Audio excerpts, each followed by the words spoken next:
Welcome to Fire Your Hiring Habits with John Mitchell. This is the place where we dive into the world of talent acquisition, explore the challenges of today's workplace, and discover what it takes to build a thriving and successful organization. So my guest is Siobhan McHale, a renowned expert in workforce transformation, having helped thousands of leaders across 4 continents create more agile and productive environments.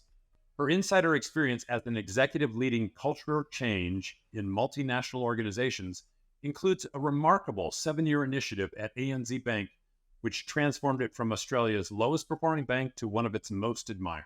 Siobhan, welcome to the podcast. Great to be here. Thank you, John. So I'm going to dive right in with some questions here. This one may sound a little odd for the listeners at home, but tell us a little bit about how your childhood experiences on a farm in Ireland influenced your approach to organizational change. Yeah, so as a child growing up in Ireland, I was fascinated by the bees as they swarmed in the orchard on my family's farm. And this fascination with natural ecosystems actually led me to a career studying human ecosystems. So I began to study organizational psychology and went on from there to become a consultant. And then after that, rolled up my sleeves and became an insider and the executive in charge of change. So this fascination with ecosystems and human ecosystems started with the bees, John. And I actually farm bees myself on my property. So I love that's one of your inspirations for your book. But before we get down to the book, can you explain the concept, and maybe this is actually leading us into it, the concept of hive mind and how it applies to workplace dynamics?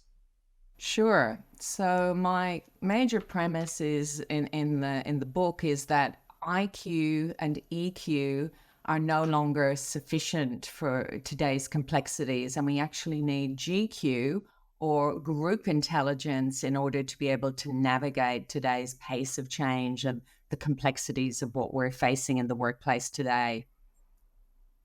So what is it that, so you mentioned, a lot of people, for the longest time, it seemed like it was just, everything was based on IQ, as you say.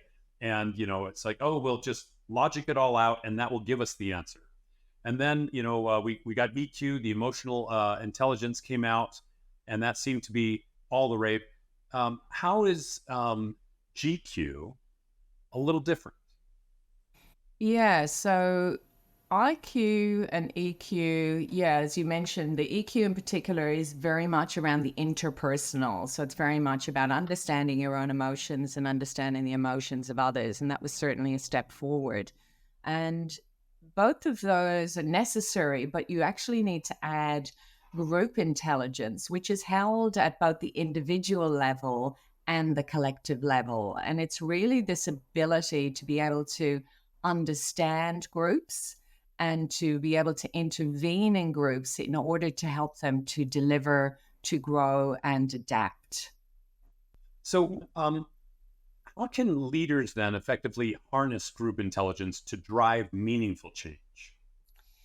Yeah, well, I think an example might serve us here, John, and I might go to the ANZ Bank example that you mentioned. Perfect, because it was going to be my next question anyway. Oh, fantastic. So when I joined the ANZ Bank, the organization was in disarray and bank bashing had become a national sport. And the executive team had tried a number of things to bring about change and to increase customer satisfaction.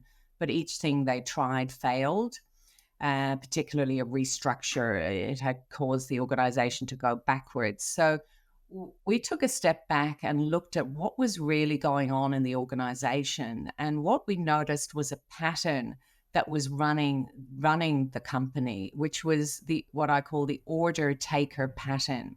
So the head office had stepped into the role of order giver, and the 700 bank branches had stepped into the role of order takers. And essentially the agreement or the pattern between these two parts was that we accept orders from head office. So we just run to the what head office dictates or tells us to do. So very much a top-down perspective.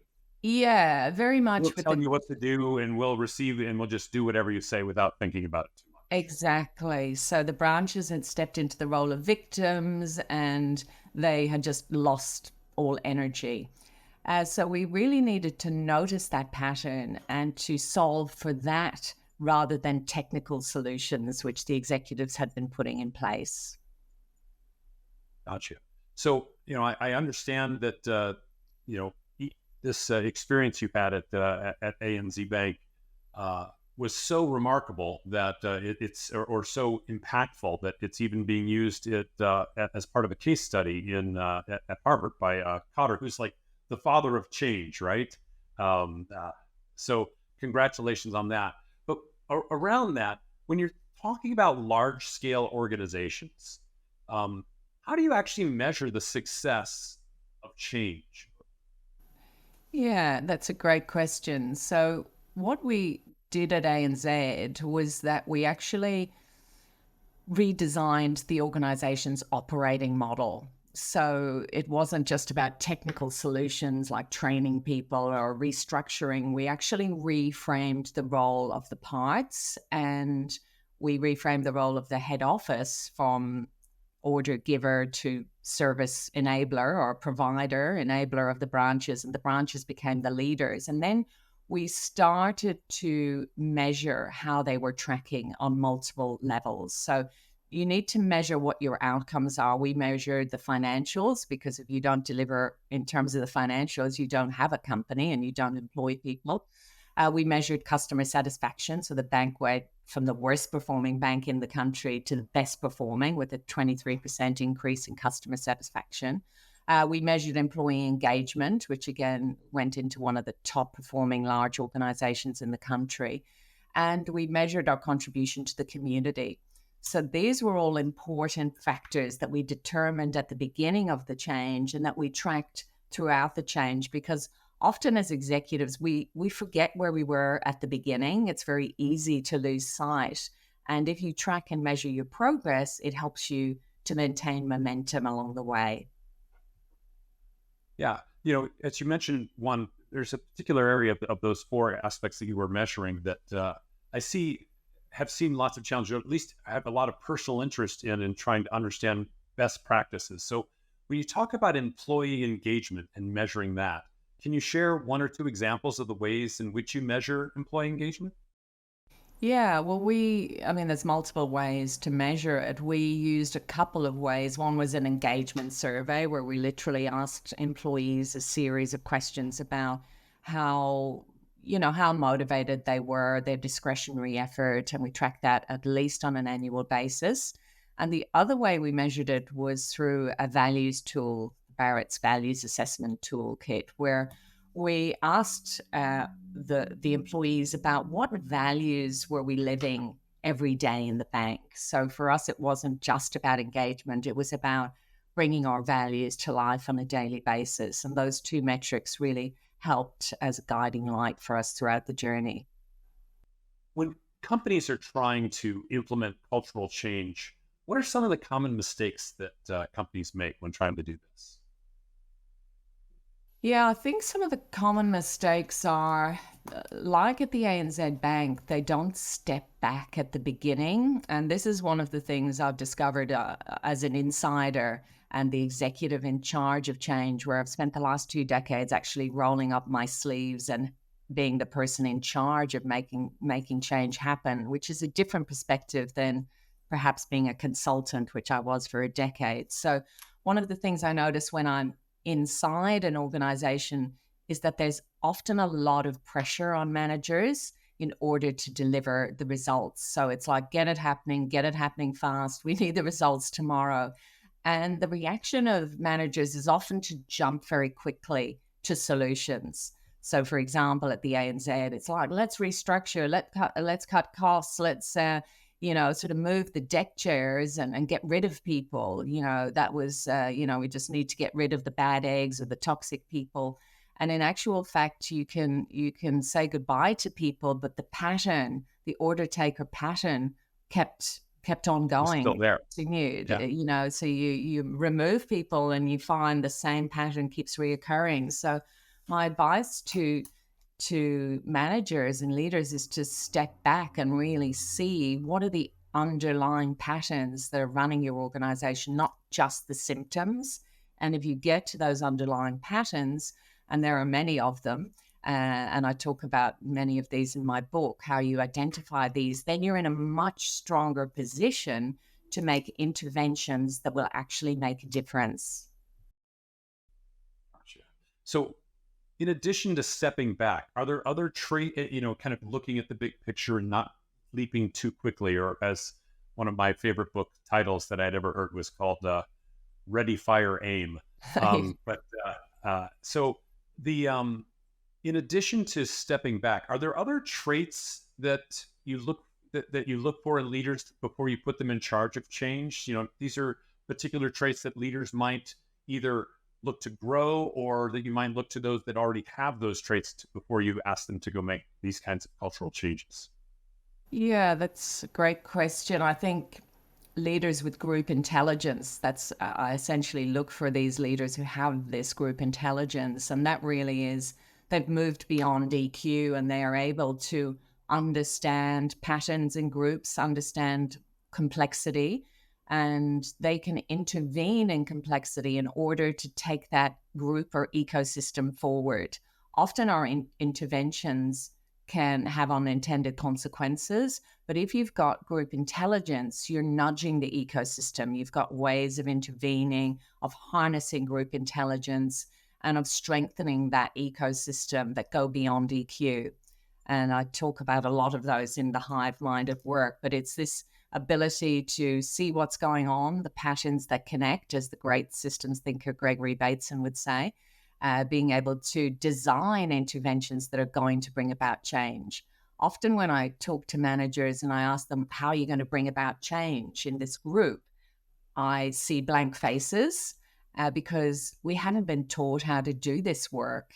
If you think about a finance manager and you ask her to create a budget forecast, she can do that very easily. If you ask a marketing manager to develop a plan to launch a new product, he can do that very easily. An engineer designing an arc bridge that goes over a raging river, again, they can do that design. But if you ask them to bring about change in a complex human ecosystem, you usually draw a blank because they haven't been taught how to do that work.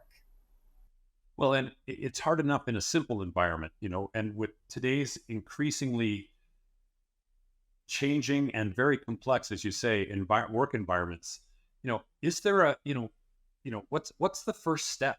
I mean, is it really just this stepping back and determining what the values are and knowing where you want to go? Or are there other things that people need to do if they're getting ready to go?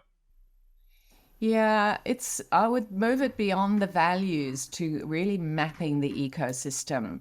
So how you map the ecosystem is often you need to go out there and find out what's going on.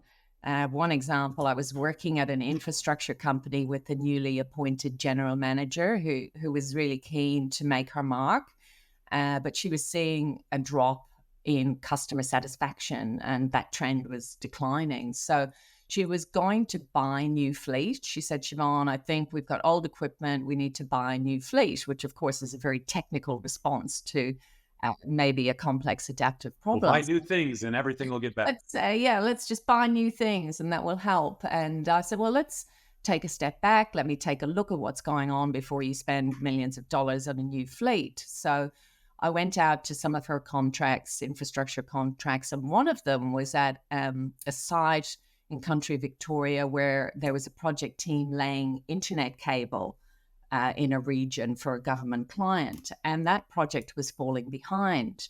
And when I talked to the project manager, he said, we just need jumbo drills, Siobhan. We haven't got them, and we need them to get through the hard quartz rock in this old gold mining region. And I said, well, in your proposal, didn't you know that there was hard quartz rock in this region and that you would need jumbo drills? And he said, we probably should have known, but we didn't. We just didn't factor it in.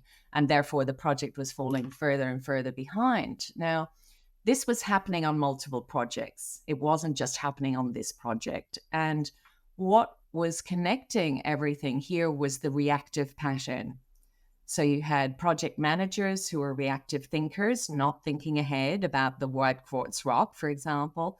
Then you had flown into every project, firefighters were being flown in to compensate for that lack of planning. So these firefighters were rescuing the situation. They became the heroes, digging so that they could get the project back up to speed. And then the site managers were in the rescued ones role. So there were multiple people stepping into role of reactive thinkers, firefighters who were compensating, and rescued ones. And this reactive pattern that was being co-created was going around and round and not being remedied. So once this general manager saw the pattern, she was able to intervene much more effectively to create a different pattern in the organization and not rely on new equipment as her solution. Right. And so the new equipment was almost like, as we were talking earlier, the IQ solution, right? And it's like, Correct. oh, well, I knew where this is, seeing the ecosystem is really the group intelligence or as you go through, because seeing the system, buying new equipment and putting it in your example that you just shared was going to have the same issues because they weren't looking forward far enough to understand, what problems they might encounter. So I thank you. It's a very, very clear explanation. I appreciate that. It's a really great point because IQ was the technical solution. An EQ solution or an interpersonal solution would have been, let's just build a relationship with our customers. We just need Right. to get to know them better and we build that relationship, whereas that wouldn't have worked either. And then the GQ or group intelligence solution is understand the system, understand the patterns, and let's rewire that. Let's reframe our roles. So she actually put in a project team to review proposals so that they started identifying future risks, and the whole organization started to be much more forward planning. And within 6 months, they were seeing an uptick in customer feedback. Fantastic. And the great thing is these are skills that can be taught. It's not like the original site manager couldn't learn to do this, or, allowing more time and asking specific questions are very teachable skills that don't have to cost millions of dollars of equipment in order to change. Yeah, it's such a great point. And sometimes it's about reframing. This concept of role is really important. And a quick example is Anna, who gets up in the morning in role of wife and speaks to her husband in that role. Then she goes down to the kitchen and steps into role of mother to get her 9-year-old twins ready for school. She hops on the train in role of commuter and goes into a New York hospital where she's head of the cardiology department. And that morning she meets with a group of students and steps into role of teacher. Later that morning, she meets her boss and steps into role of negotiator to secure new equipment for her department. And that afternoon, she steps into role of advisor to give a second opinion to a colleague. That evening, she steps into role of friend when she meets some schoolmates for a catch-up over a drink. Now, is Anna the same authentic Anna in each of those interactions? Yes, she is, but her behavior changes according to her role. And this is a very powerful technique in organizations, the remarkable power of role reframing. So you can reframe your role from a victim to a leader. You can reframe your role in multiple ways. And this is some of the things I teach leaders about how to rapidly accelerate change. Start by reframing. That's great.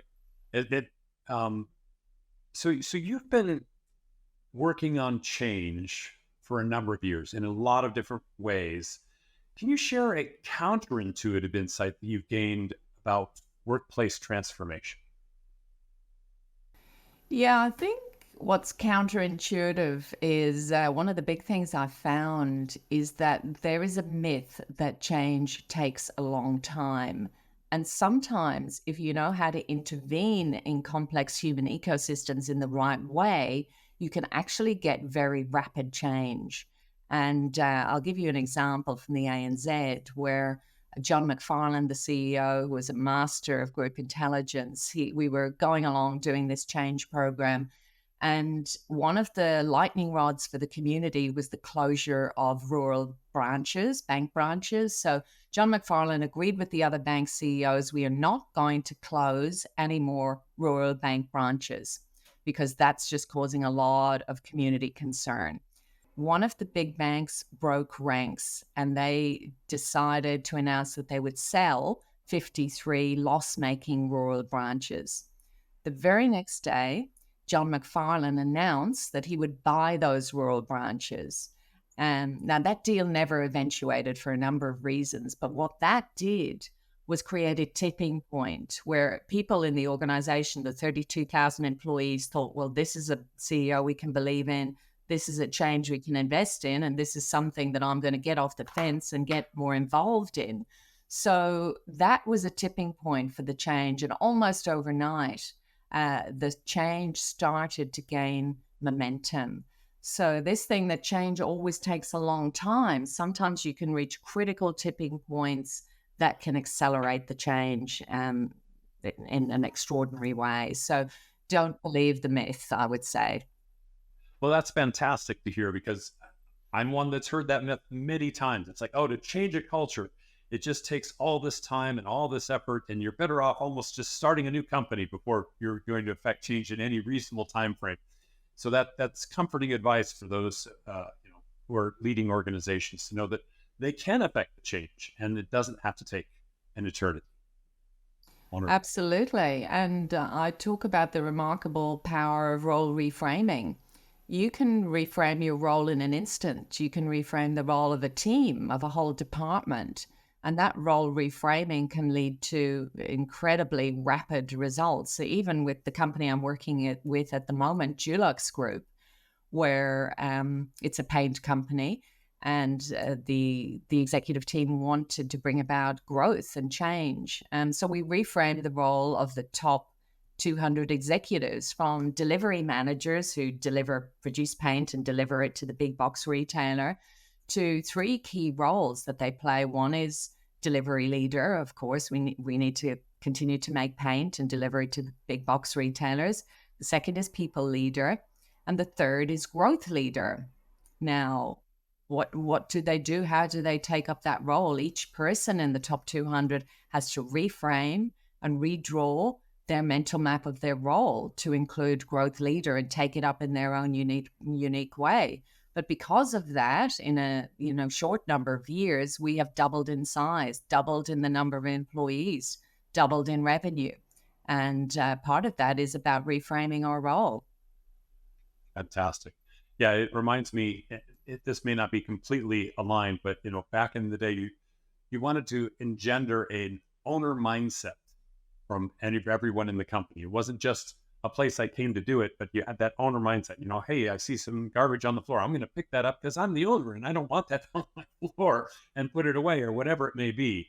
But yes, I love the whole idea that we can, in your very clear example from was Anna with the two twins, where she just walked through all those roles, and I think many of us can see ourselves reframing how we interact and what we do in many roles, from minute to minute. And so if we can leverage that power in our organizations as well, and not pigeonhole individuals into a limiting role, but people are creative. I think it's, I believe that our workforce is our big differentiating capability. In some companies, so I work in the electronics industry. I run the trade association for the electronics industry across the globe. And I had one of the presidents of an organization say to me, says, look, anyone can buy the piece of equipment. Anybody can buy the materials. Putting it together and the special sauce is really the people. Yeah. And so learning how to have the people be more effective. And with your recently released book on the whole Hive Mind, is another framework that I think can help management, across the globe rethink about how they work with instead of assign to um, their organization. That's great. Let me shift just slightly, still staying on group intelligence a little bit, but what role does diversity play in harnessing the power of group intelligence? Yeah, so one of the laws of group dynamics that I talk about is multiple perspectives. So in the Hive Mind at Work, my recently released book, I talk about there are 9 laws of group dynamics that you must understand if you are to develop group intelligence and be able to intervene in complex human ecosystems. And one of those 9 laws is the law of multiple perspectives, which states that in any complex human ecosystem or group, there will be different perspectives. And leaders with group intelligence have the ability to tap into these multiple perspectives in order to ensure that the solutions are as powerful as possible and to harness those multiple perspectives to create faster change with less noise. So it's a really important point in groups, the fact that no matter where you sit, you will have a unique perspective on that ecosystem and on those dynamics and on the potential solution. Yeah. And as I've talked about in my book as well, diversity is not limited to just gender or ethnicity. Diversity takes a whole slew of different ways, whether it's diversity of education, diversity of backgrounds, just like all of these roles that you describe in a single individual makes them diverse in many ways. Yeah, and often we can speak from different roles. People can give you feedback from different roles. You can ask them to speak from their role as a manager, speak from their role as an employee, speak from their role as, often in organizations, we sit in multiple subsystems. We can be in an executive team, but we're also in charge of a business unit. So what role are you speaking to? Are you speaking in your role as the group exec member? Are you speaking in your role as head of a business unit? And sometimes the responses from those two roles could be very different. Yes, very, very true. So, as we're trying to affect change in an organization, are there specific challenge or strategies that you can recommend for overcoming resistance to change? Yes, so resistance is often the ecosystem's response to change. And that ecosystem or group has developed ways that have worked for it up to this point in time. So these strategies have not come about, or these ways of doing things have not come about by accident.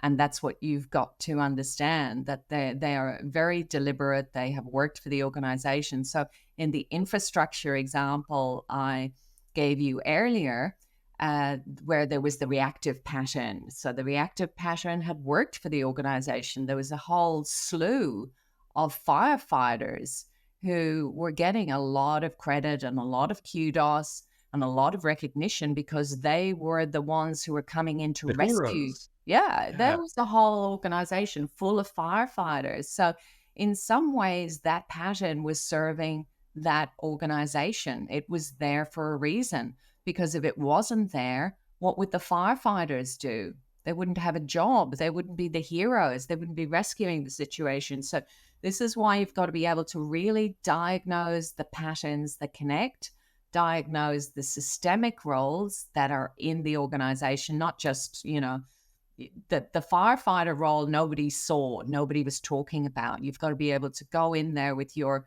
GQ lens, group intelligence lens, and be able to see this underlying dynamic and what is keeping the organization from really thriving. And once you see that, then you've got the keys to unlock change. Very good. So we're going to take a little experiment here for a moment, and we're going to go time traveling. Let's go back 30 years, and you're encountering yourself 30 years ago, and your approach to organizational change 30 years ago versus your approach today. How has it changed or evolved? Yeah, so I was being steeped in all of the psychology. I remember going to see W.F. Skinner, the very famous behavioral psychologist, at a conference in New York. I was working over there had a job over there for the summer, and he was talking about how you affect change, and he had the rats in the maze, and really human beings were just, it was just all about cognitive reinforcement. You give a reward and people will do. So it was very mechanical and very technical. And I remember thinking, there's got to be more to it than this. There's got We're to not be, rats. this cannot be what, because I had this concept of the bees and these complex ecosystems, and also this thought that, it's got to be more than IQ, and it's got to be more than rats in a maze. We can't be based on that. That cannot be the theory that is running us in terms of change or how humans behave. So it really was the beginning of my quest to figure out how groups operate. So, the thing is that we're very, very steeped in individuals and how individuals change and the interpersonal level, but I don't think enough attention, which has been my quest for the last couple of decades, not enough attention has been given to how people operate in groups. And we know that people, as soon as you go into a group, and I don't know if you've seen that candid camera skit where people go into a lift, and instead of facing forwards, the other three people in the lift are facing, looking backwards. And, almost immediately the person looks around and thinks, wow, everybody's looking backwards and I'm looking forwards. And slowly they turn around. And that's just in a lift. That is the power of group dynamics. We enter an ecosystem and almost immediately we are captured by its patterns, except those patterns are often invisible and hard to detect. So how do you see those patterns? How do you rewire those patterns in order to deliver on the organizational objectives? This has become my passion. So I think back to 30 years ago, seeing Skinner with the rats in a maze and thinking that doesn't really resonate. I think there's more to the story than this. That's great. That's great. I love that you shared that example of the elevator video. I literally just 2 months ago used that exact video in a lecture I gave. So it's a perfect example. I love that. So as I mentioned, I also enjoy bees, have my little apiary. But what are some of the key lessons from bee behavior that can be applied to human workplaces? Yeah, I think bees really understand this concept of role. And one of the things I talk about in the Hive Mind at work is actually follow the bees on a journey. The bees I use my farm in Country Dalesford. They're on Wombat Farm, and they discover that the hive is overcrowded, and they won't be able to survive through a long winter with the resources that they have. So the bees decide in the summer to split the colony in two and go in search of a new home. So I use this story as an example of what we can learn from the bees and the roles that the bees take up during change. So they go in search of a new home. And one of the extraordinary things that they do is they rest on a temporary place, a tree close to the hive. And they send about 200 scout bees out to search for new homes. And those scout bees come back and do a dance. And through all this excited dancing, they vote for a new home. And they probably visit about 20 different options, but they vote for a new home. And then the 20,000 bees that have broken from the hive then go on this journey to this new home, and they start the cycle of change. So the role that bees take up during change is remarkable, and how they redesign their operating model, and they go on a journey of change. We can learn a lot from the bees, I think. So I talk about that whole journey of these bees on Wombat Farm and how they successfully set up a new home, which is, of course, a massive change and dangerous one for the bees. Yeah. I mean, sorry, so many examples come to mind here, but, and if they didn't move, the hive would die. So sometimes in companies as well, you have to make these drastic changes so that the existing hive can thrive, and then a new hive has an opportunity. And so I can think of many parallels to, organizations splitting off divisions into new companies, or, various things like that would parallel that example very, very well. It sounds like group intelligence is one of these, and understanding group dynamics is such a critical skill. How can hiring managers hire for this or recruit this kind of intelligence? What should they be looking for? Yeah, I think it's a great question because our brains have been wired for the technical and the interpersonal, the IQ and the EQ. And not many people have this group intelligence. So you really have to start inquiring about how people have led change, how they've been members of change, how they've stepped into their change leader role, asking them about what they do at the beginning of change. So you can see whether they have a default for technical solutions or whether they're actually looking for underlying patterns, underlying issues. That's one of the keys. And then how they take up their role as a change leader, even if they're not the official leader, how do they play a role during change? Are they one of these people that sits back on the fence, or do they actually step into their change leader role in their part? Are they more the victims? Oh, well, it just was done to me and I just sort of had to accept the change, or do they step up to take a more active role? And then how do they embed change over the longer term? Because often in organizations, change comes along and then it fizzles out. You actually need to put in the infrastructure to ensure that change is embedded over the longer term. So these are not things that we've been taught to necessarily see or to recruit for, but I'm hoping with this book on group intelligence that there will be more research, John, into this area. It's very emergent. There has been some work done on group intelligence, but it's more at a research basis, the wisdom of crowds and talking about that, but very few on the application of group intelligence in organizations. So I'm hoping that this book will start a movement to create a greater focus on group intelligence within workplaces. Yeah, The Wisdom of Crowds, one of my all-time favorite books. I think I cite it probably twice in my book alone. I love it's a whole different way of thinking.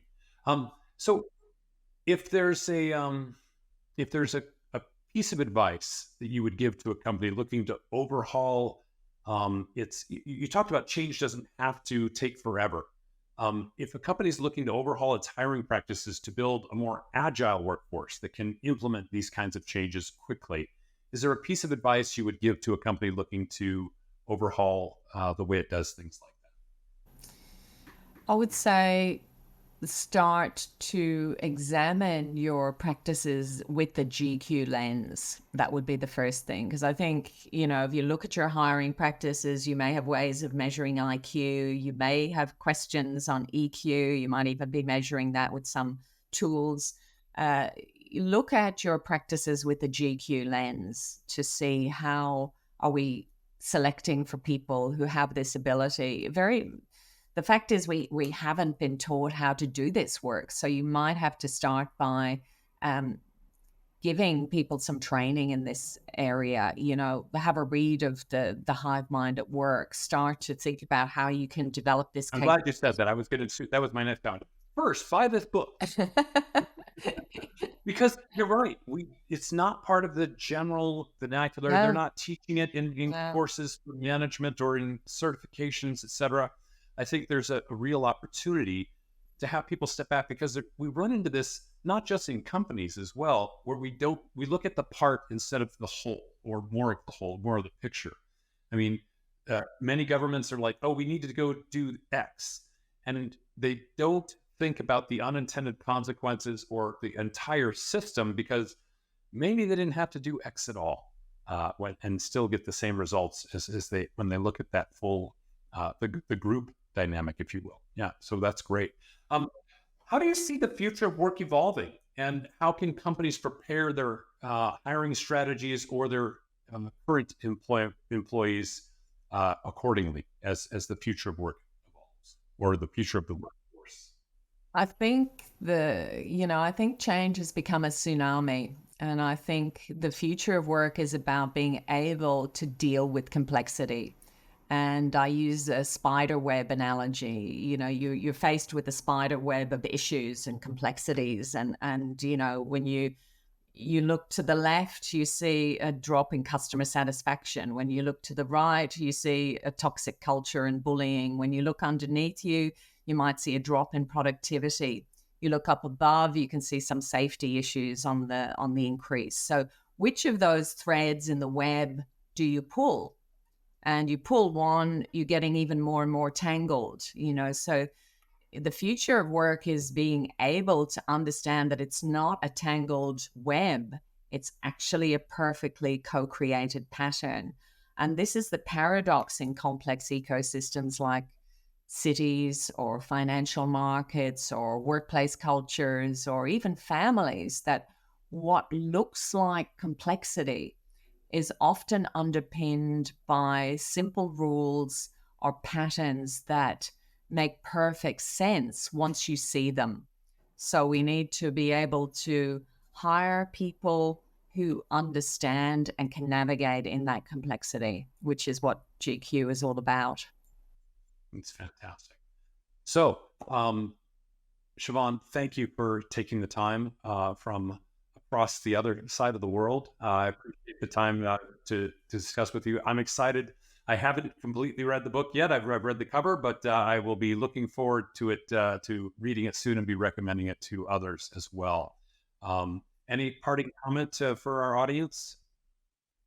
Go well on your change journeys. And I hope you enjoy reading about the group dynamics that I talk about in the Hive Mind at Work. I really hope it's useful. I give 4 key ways that people can affect change and increase their group intelligence at the same time in the book. And that's my passion as an insider, to share the knowledge that I know and that I've learned over the past few decades. I really hope it's useful, John.